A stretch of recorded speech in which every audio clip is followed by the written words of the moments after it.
ಜೈ ಶ್ರೀರಾಮ್. ನೀವು ನೋಡ್ತಾ ಇದ್ದೀರಾ ಟಿವಿ ವಿಕ್ರಮ. ನಾನು ಸೌಮ್ಯ ಸನಾತನಿ. ನಮ್ಮ ಟಿವಿ ವಿಕ್ರಮದ ಎಲ್ಲಾ ಕಾರ್ಯಕ್ರಮಗಳ ನೋಟಿಫಿಕೇಶನ್ ನಿಮಗೆ ಸಿಗಬೇಕಂತ ಹೇಳಿದ್ರೆ ನಮ್ಮ ಟಿವಿ ವಿಕ್ರಮ ಚಾನೆಲ್ ಅನ್ನು ಸಬ್ಸ್ಕ್ರೈಬ್ ಮಾಡಿ, ಹಾಗೆ ಬೆಲ್ ಬಟನ್ ಕ್ಲಿಕ್ ಮಾಡೋದನ್ನ ಖಂಡಿತ ಮರಿಬೇಡಿ. ವೀಕ್ಷಕರೇ, ಸಿದ್ದರಾಮಯ್ಯ ಮತ್ತು ಡಿಕೆ ಶಿವಕುಮಾರ್ ನಡುವಿನ ಸಿಎಂ ಕುರ್ಚಿ ಫೈಟಿಗೆ ಕೊನೆಗೂ ಒಂದು ತಾರ್ಕಿಕ ಅಂತ್ಯ ಸಿಕ್ಕಿದೆ.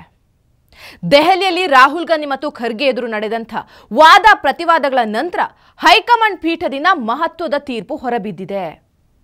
ಸಂಪುಟ ಪುನರಚನೆ ನಡೆಯುತ್ತೆ ಅನ್ನೋ ನಿರೀಕ್ಷೆಯಲ್ಲಿ ಹೊಸ ಬಟ್ಟೆ ತಗೊಳ್ಳೋಕೆ ಹೊರಟಿದ್ದಂಥ ಆಕಾಂಕ್ಷಿಗಳಿಗೆ ಸದ್ಯಕ್ಕೆ ನಿರಾಸೆ ಆಗಿದೆ.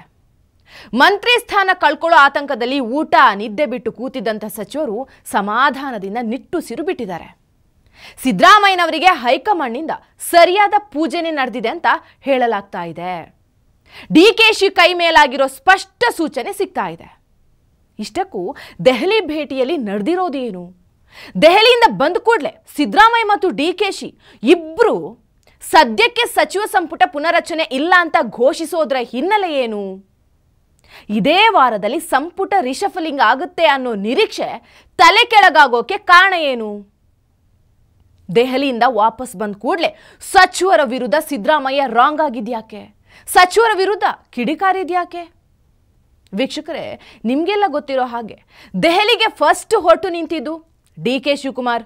ಅವರ ಬೆನ್ನಲ್ಲೇ ಸಿದ್ದರಾಮಯ್ಯ ಕೂಡ ಹೈಕಮಾಂಡ್ ಭೇಟಿಗೆ ಹೊರಟು ನಿಂತ್ಕೊಂಡ್ರು. ಇದು ಕಾಂಗ್ರೆಸ್ ಒಳಗೆ ಎಲ್ಲವೂ ಸರಿ ಇಲ್ಲ, ಸಮಥಿಂಗ್ ಈಸ್ ಹ್ಯಾಪನಿಂಗ್ ಅನ್ನೋದಕ್ಕೆ ಮೊದಲ ಸಾಕ್ಷಿ.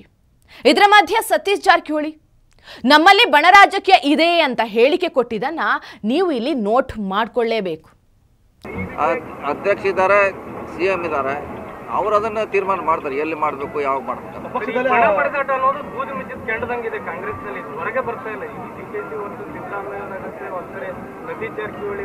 ನಾವು ಹೇಳೋದಿದ್ದು ಹತ್ತೇ ಸಲ ಹೇಳ್ತಾ ಇದ್ದೀನಿ. ನಮ್ಮ ಪಕ್ಷದಲ್ಲಿದೆ, ಬೇರೆ ಪಕ್ಷದಲ್ಲಿದೆ ಅಂತ ಹೇಳ್ತಾ ಇದ್ದೀನಿ. ನಾನು ಪಕ್ಷ ಅಂದಮೇಲೆ ಇದು ಇರೋದೇ, ಪಕ್ಷ ಅಂದ್ಮೇಲೆ ಇರೋದೇ ಇದು.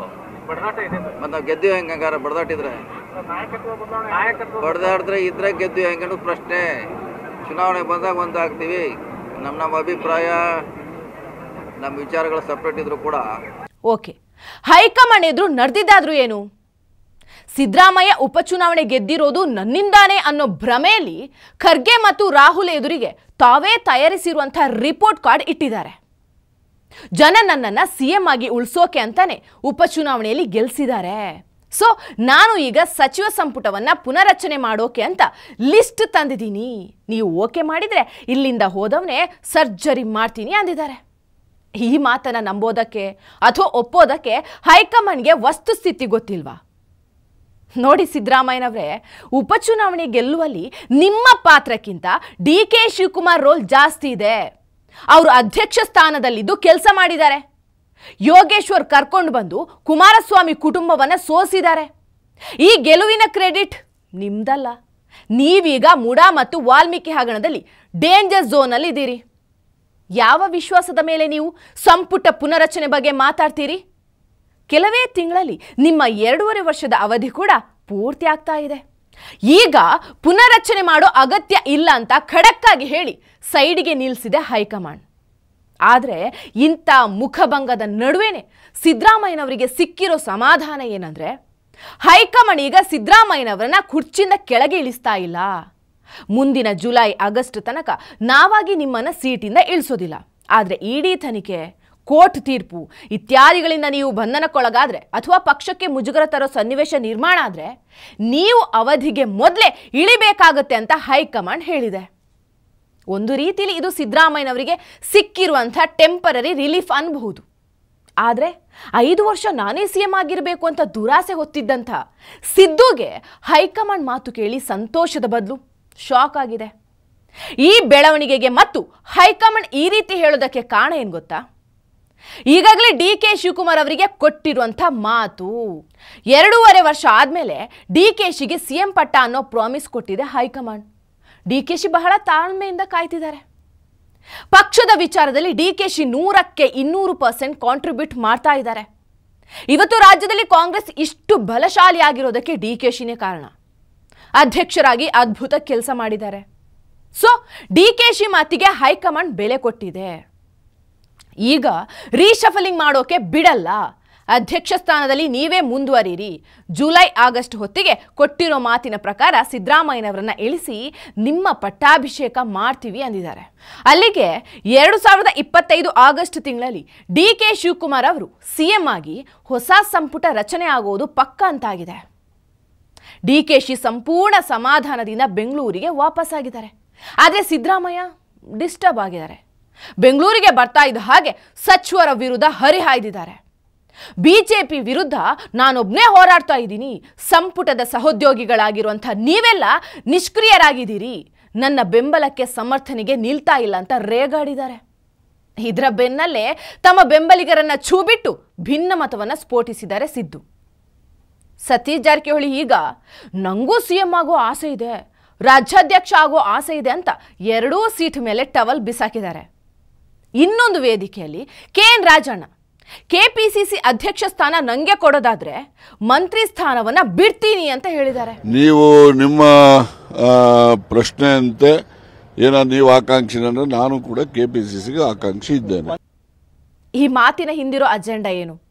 ಸಿದ್ದರಾಮಯ್ಯನವರನ್ನ ಇಳಿಸಿ ಡಿ.ಕೆ.ಶಿಯನ್ನ ಸಿಎಂ ಮಾಡೋದಾದ್ರೆ ನಾವು ಸ್ಪರ್ಧೆಲಿದ್ದೀವಿ, ನಮ್ಮನ್ನೂ ಸಿಎಂ ಸ್ಥಾನಕ್ಕೆ ಕನ್ಸಿಡರ್ ಮಾಡಿ ಅಂತ ಅಲ್ವಾ?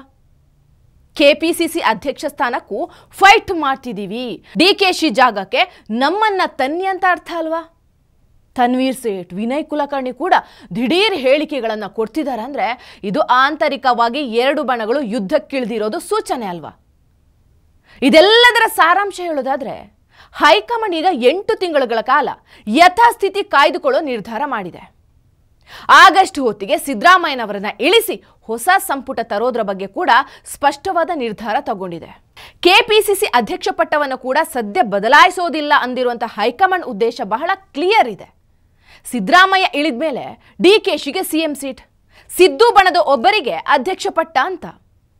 ಎಲ್ಲರನ್ನ ಸಮಾಧಾನದಲ್ಲಿ ಇಡೋಕೆ ಈ ಸೂತ್ರವನ್ನ ಕಾಂಗ್ರೆಸ್ ಹೈಕಮಾಂಡ್ ತಯಾರು ಮಾಡಿದೆ. ಇದರಿಂದ ಡಿ.ಕೆ.ಶಿ ಬಣಕ್ಕೆ ಖುಷಿಯಾಗಿದೆ. ಸಿದ್ದರಾಮಯ್ಯ ಮಾತ್ರ ಅಪ್ಸೆಟ್ ಆಗಿದ್ದಾರೆ. ಇನ್ನೂ 8 ತಿಂಗಳು ಸಿಎಂ ಆಗಿ ಇರೋ ಅವಕಾಶ ಕೊಟ್ಟಿದಾರಲ್ಲ ಅಂತ ಖುಷಿ ಪಡೋ ಬದಲು 5 ವರ್ಷ ಪೂರ್ತಿ ಇರೋಕ್ಕಾಗಲ್ಲ ಅಲ್ವಾ ಅಂತ ದುಃಖ ಪಡ್ತಾ ಇದ್ದಾರೆ.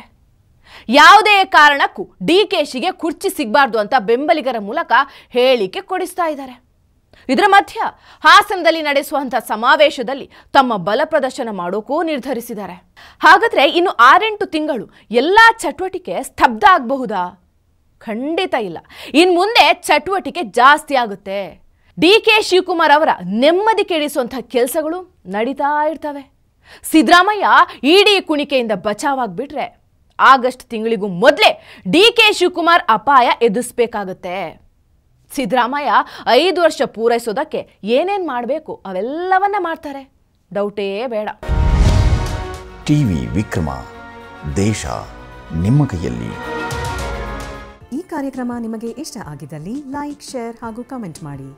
ಟಿವಿ ವಿಕ್ರಮದ ಕಾರ್ಯಕ್ರಮಗಳನ್ನು ನಿರಂತರವಾಗಿ ವೀಕ್ಷಿಸಲು ಸಬ್ಸ್ಕ್ರೈಬ್ ಮಾಡಿ, ಬೆಲ್ ಐಕನ್ ಒತ್ತಿ.